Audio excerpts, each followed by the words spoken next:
కోళ్ళ లారీలు, కోడిగుడ్ల లారీలు, పెట్రోల్ లారీలు, డీజిల్ లారీలు, పాల లారీలు, చేపల లారీలు బోర్ల పడితే ఎట్లుంటుందో ముచ్చట.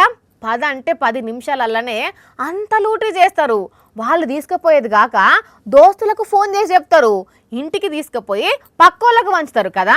అయితే ఇక్కడ మాత్రం అట్లేం జరగలేదు, కాకపోతే పంచి పెట్టిర్రు. ఇంతకు ఏం పంచి పెట్టిర్రు అంటారా? టాటా ఏస్ మీద నిలబడి వాళ్ళు వంచిపెట్ట వీళ్ళు పట్టుకబోను, వాళ్ళు వంచిపెట్ట వీళ్ళు పట్టుకబోను.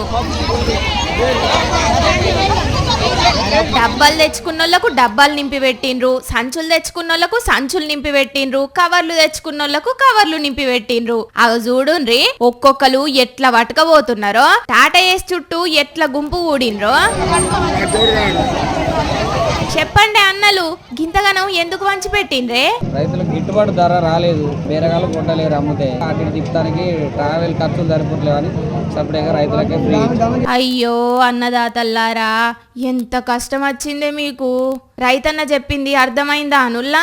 తోటకాడ ఇవన్నీ టమాటాలు తెంపుకొని మార్కెట్కు వస్తేనాట బేరగాళ్ళు రేటే పడనీయలేదట.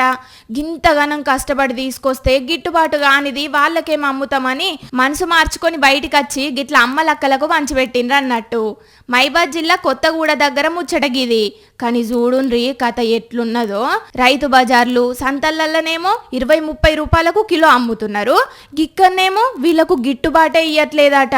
మరి ఎక్కడ మోసం జరుగుతున్నదో గాని గిన్ని రోజులు కష్టపడిన రైతన్నలకు కన్నీళ్లే మిగులుతున్నాయి. అయ్యలు, ఓ ఆఫీసర్లు, జర అన్నదాతలను ఆదుకునే ఉపాయం చెయ్యుండి సార్లు. పాపం రైతన్నలను చూస్తేనే బాధ అనిపిస్తున్నది పోన్రి.